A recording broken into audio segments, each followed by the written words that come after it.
நல்ல விஷயம், வரவேற்கக்கூடியது தான். ஆனால் போதை வந்து அவங்களா கைவிடுற வரைக்கும் அது யாராலையும் ஒன்றும் பண்ண முடியாது. விஜய், அண்ணாமலை, உதயநிதி இப்படி தான் போகும் அரசியல்.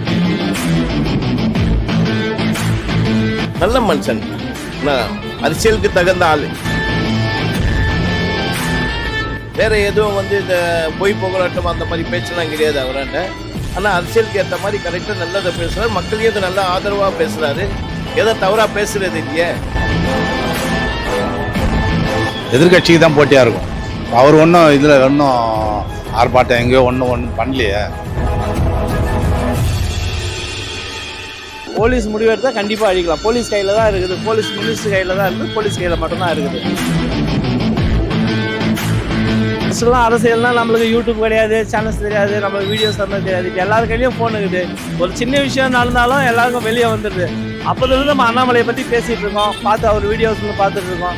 அவர் பழைய போலீஸ் டிபார்ட்மெண்ட்டில் இருக்கும்போது என்ன பண்ணிகிட்டு இருந்தார், எல்லா அப்டேட் வரதுனால கொஞ்சம் தெரியுது, அவ்வளோதான், வேற ஒன்றும் இல்லை. ஒரு போதை ஒழிப்புன்றாரு. இவரும் எவர் மாதிரி தான் இருக்காங்க. நீ ஒவ்வொரு குடிக்காரனை பிடிச்சி நீ குடிக்காரன்னு சொல்லும் போது கம்பெனியில் இழுத்து மூட சொல்லுங்க. அதுக்கு ஃபாலோ பண்ணுங்க திரு அண்ணாமலை சார் அவர்களே. அதாவது எல்லாமே அரசியலோட பக்குவமான ஆள். அவர் அரை டிக்கெட்லாம் கிடையாது, அவர் நல்லா பக்காவாக வந்திருக்கிறார்.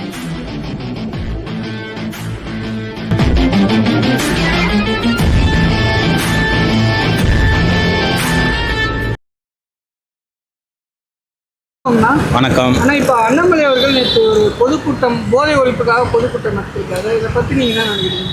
நல்ல விஷயம், வரவேற்கக்கூடியது தான். ஆனால் போதை வந்து அவங்களா கைவிடுற வரைக்கும் அது யாராலையும் ஒன்றும் பண்ண முடியாது. வெளியே இருந்து வரதெல்லாம் தடுத்தா கூட அவங்க ஒன்றும் பண்ண முடியாது. மக்களாக திருந்தணும். நீங்கள் அண்ணாமலை அவர்களை பற்றி என்ன நினைக்கிறீங்க? நல்ல ஒரு நிர்வாக திறமை இருக்குது, போலீஸ் ஆஃபீஸரு, ரிட்டையர்மெண்ட்டு, ஏற்கனவே பிஜேபியில் இருந்த அனுபவமும் இருக்குது. அதனால் கொஞ்சம் நம்ம எதிர்பார்க்குற மாதிரி கொடுக்கணும் ஆட்சி, அவ்வளோதான். வரணும், நல்லா வந்து செய்யணும், சிறப்பாக செய்யணும். இவ்வளோ ஒரு எக்ஸ்பீரியன்ஸோட ஆள் ஒரு 5 வருஷமாக அரசியலில் இருந்திருக்காரு. இப்போ வரக்கூடிய 31 தேர்தலில் விஜய் அவருக்கு போட்டியாக இருக்குன்னு நீங்கள் நினைக்கிறீங்களா? தாராளமாக இருக்கும். ஏன், எதனால்? ஒரு இப்போ வந்து ட்ரெண்டே மாறி போச்சு, இளம் தலைமுறை என்கிட்ட வந்துடுச்சு. விஜய், அண்ணாமலை, உதயநிதி இப்படி தான் போகும் அரசியல். அதில் இப்படி வரும்போது அவருக்கும் ஒரு செகண்ட் சான்ஸ் மாதிரி வரும்.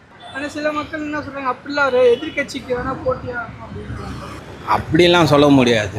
விஜய்க்கு எப்படி பேக்ரவுண்ட் இருக்குதோ அந்த மாதிரிலாம் இவருக்கு பேக்ரவுண்ட் இல்லை. இவர் ஆல்ரெடி அதில் ஊறி வெளியே வந்தவர், இவர் நேரடியாக மோதக்கூடியவர். விஜய்க்கெலாம் ஒருத்தர் சொல்லிக் கொடுக்கணும், ஸ்கிரிப்ட் கொடுக்கணும். அண்ணாமலை அப்படி கிடையாது. அண்ணாமலை வந்து எல்லாத்தையும் பார்த்துட்டு வந்துட்டார். 5 வருஷத்தில் அனுபவம் ஜாஸ்தி. அதுக்கு முன்னாடி வர போலீஸ் ஆஃபீஸராக இருந்திருக்கிறாரு. விஜய் வந்து சினிமாலேருந்து நேரடியாக வந்தவர் தானே, அவருக்கு வந்து ஸ்கிரிப்ட் வேணும், இவருக்கு தேவையே இல்லை. அதனால் இவர் வந்து எதிர்கட்சிக்கு போட்டியாக இருக்கணும்னு அவசியம் இல்லை. 2 பேரையும் பேலன்ஸ் பண்ணுவார். எதிர்கட்சியும் பேலன்ஸ் பண்ணுவார், ஆளுங்கட்சியும் பேலன்ஸ் பண்ணி பேசுவார். அது வரவேற்கிறது தான் இருக்குது. ஆனால் நல்லா ஸ்பீச் பண்ணியிருக்கிறார், மேடையில் ரொம்ப அருமையாக பேசினார். யாரையும் வந்து தாழ்ந்து இழ்ந்தெல்லாம் பேசலை, கரெக்டான நல்ல நேர்மையாக பேசியிருக்கிறார். அண்ணாமலை அவர்கள் பற்றி நீங்கள் என்ன நினைக்கிறீங்க? நல்ல மனுஷன், அரசியலுக்கு தகுந்த ஆள், அரசியலுக்கு ஏற்ற ஆள், கரெக்டான ஆள், நல்ல பர்சன். அவர் பாஜகலேருந்து விலகி இப்போ தனியாக ஒரு கட்சி தொடங்க வரவேற்கிறேன் நான் அதுக்கு. இதனால இவருக்கும் விஜய் அவர்களுக்கு போட்டியாக இருக்குன்னு நீங்கள் நினைக்கிறீங்களா? அவங்களுடைய பாணிகள் வேற, இவருடைய பாணி வேற. அவர் மக்களுக்கு ரொம்ப ஆதரிப்பார் அவர், நம்ம அண்ணாமலை அவர். ஏன்னா நல்லா படித்த மனுஷன், ஐபிஎஸ் ஆஃபீஸர்ஸு அதுக்கெல்லாம் நல்லா ஏற்றக்கூடிய ஆள் தான் அவர். அவர் அரசியலுக்கு வரலாம், தாராளமாக வரலாம், நல்லா மக்களுக்கு நல்லது செய்வார். இவ்வளோ எக்ஸ்பீரியன்ஸோட ஆளோட விஜய் அவர்களுக்கு போட்டியாக இருக்குங்களா வரக்கூடிய தேர்தலில்? 31 சாலிடாக அவர் வர்றதுக்கு சான்ஸ் இருக்குது. அண்ணாமலை அவர்கள் வர்றதுக்கு சான்ஸ் இருக்குது 100%. மக்கள் அப்படியே திரும்புவாங்க, ஒரு சான்ஸ்.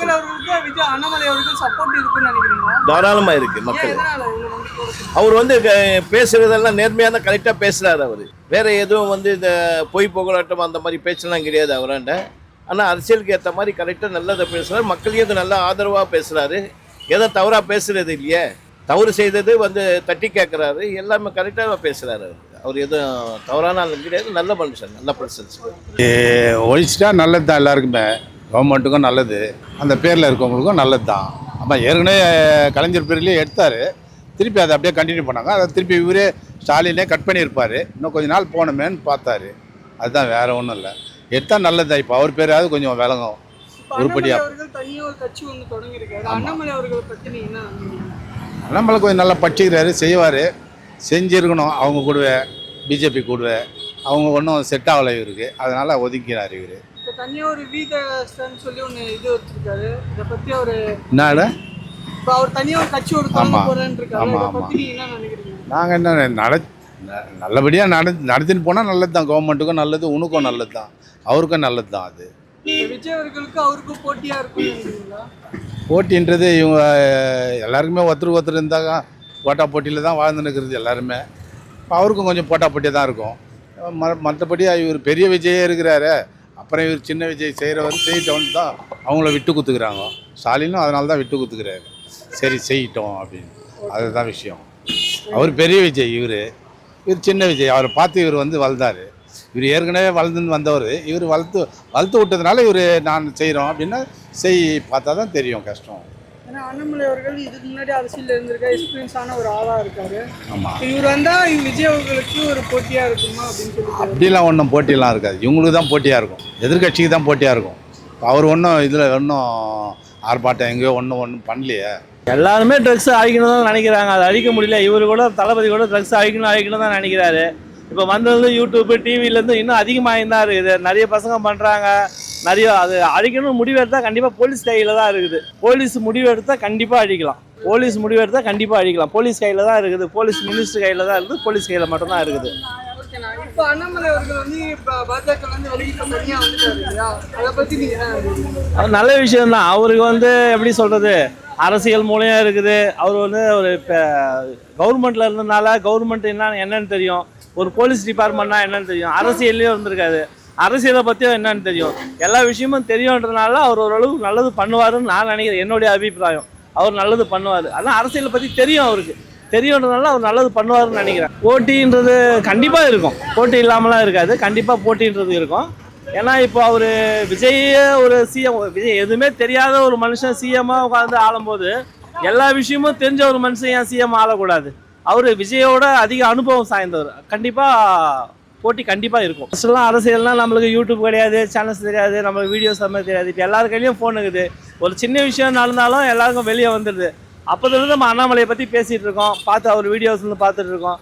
அவர் பழைய போலீஸ் டிபார்ட்மெண்ட்டில் இருக்கும்போது என்ன பண்ணிகிட்டு இருந்தார், எல்லா அப்டேட் வரதுனால கொஞ்சம் தெரியுது, அவ்வளோதான், வேற ஒன்றும் இல்லை. நம்ம தமிழ்நாடு மக்களை பொறுத்த வரைக்குமே யாருமே பழைய ஆளுக்கு பிடிக்காது, இல்லை புது ஆளுங்களை தானே பிடிக்கும்.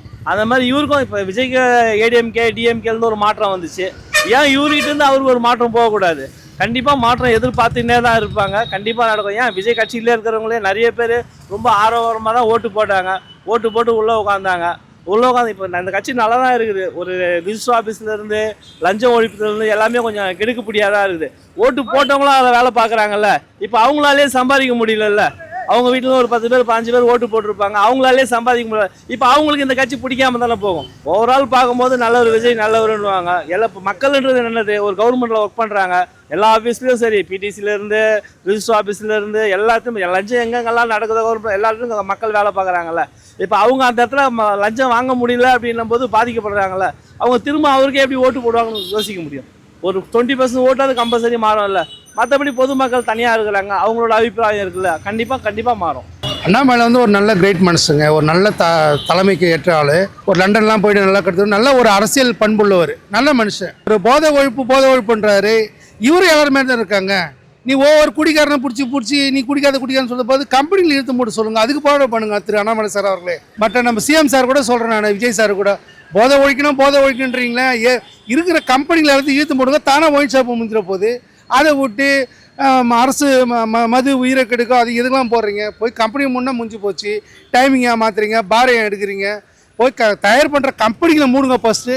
அதாவது எரிக்கி தாமிக்கிறதுக்கு கொதிக்கதை போனால் முடிஞ்சு போச்சு கதை. தேவையில்லாத எதுக்கு நீங்கள் பண்ணிட்டு இருக்கீங்க? கம்பெனி மூடுங்க, முடிஞ்சு போச்சு கதை.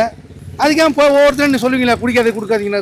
குடிக்காத அவங்க இருப்பாங்க. கம்பெனி மூடுங்க, ஆனால் ஒயின் ஷாப்பில் எல்லாமே எடுத்துகிட்டு போகிறாங்க, அவ்வளோதான் முடிஞ்சு போச்சு. எல்லாம் ஒயின் ஷாப் எடுத்துருவாங்க. எல்லாம் போதையில் மாநிலமாக வந்து சகோதரர் அண்ணாமலை இருக்க ஒரு அன்பான வேண்டுகோள், நீங்கள் பண்ணுங்கள் போராட்டம். கம்பெனியை எடுக்கணும்னு போராட்டம் பண்ணுங்கள். ஒரு சாராயம் கம்பெனி, ஒரு பிராந்தி கம்பெனி, பீர் கம்பெனி 3 நீங்கள் போராட்டம் பண்ணுங்க, அதுக்கு முதலாளர்லாம் நாங்கள் கொடுப்போம். இந்த கடையை மூட்டுறது வந்து கடை இது நீங்கள் கம்பெனி மூட்டா கடையை தானே மூட்டுவாங்களே. ஒவ்வொருத்தரும் போய் குடிக்காதுன்னு சொல்லிட்டு அது நம்மளுக்கு அது வேலை கிடையாது. அதாவது கொதிக்கிறதுக்கு நிறுத்தினா எரித்த புடினா முடிஞ்சு போச்சு கதை. இது மட்டும் நான் தளபதி விஜய் அவர்களும் சொல்கிறேன், அண்ணாமலையும் சொல்கிறேன். மற்ற இந்த குடிக்காக நீங்கள் போராடுறீங்களே, குடிக்காதீங்க போராடுறீங்களே, போய் கம்பெனியோட போராடுங்க. அந்த கம்பெனி வாசலில் போய் போராடுங்க. அது ஒரு நல்ல ஒரு அர்த்தம். இது சும்மா வேண்டிய போராடினு அர்த்தம் சொல்லுங்க பார்ப்போம். நீங்கள் எப்படிங்க பாருங்க, இந்த அண்ணாமலை அவர்கள் இப்போ பாஜகவில் இருந்தார், இப்போ வெளியில் வந்துட்டார், புதுசாக ஒரு கட்சி தொடங்க இது பண்ணுறாரு. இவர் எப்படி வின் பண்ணுவார்னு நினைக்கிறீங்களா? வின்லாம் பண்ண முடியாதுங்க. இப்போதைக்கு பார்த்தீங்கன்னா தளபதி ஆள் தான் ஓடின்னு இருக்கு. கவுண்ட் கொடுப்பார், கொஞ்சம் எதிர்ப்புகள் நல்லா இருக்கும். ஆனால் நல்ல மனுஷங்க அண்ணாமலை. அவர் பேட்டியெல்லாம் பாருங்கள். அவர் எனக்கு ரொம்ப உண்மையில நல்லா பிடிக்கும். ஏன்னா அவர் ஒரு நியாயமாக கேட்பார் எது கேட்டாலும். அதாவது வந்து எல்லாமே அரசியலோட பக்குவமான ஆள். அவர் அரை டிக்கெட்லாம் கிடையாது. அவர் நல்லா பக்காவாக வந்திருக்கிறார். உங்கள் சப்போர்ட் யாருக்கா இருக்கும்? அப்போ எனக்கு எடப்பாடியார் தான் இருக்கும். நாங்கள் உயிர் போகிறவரை எடப்பாடி தான்.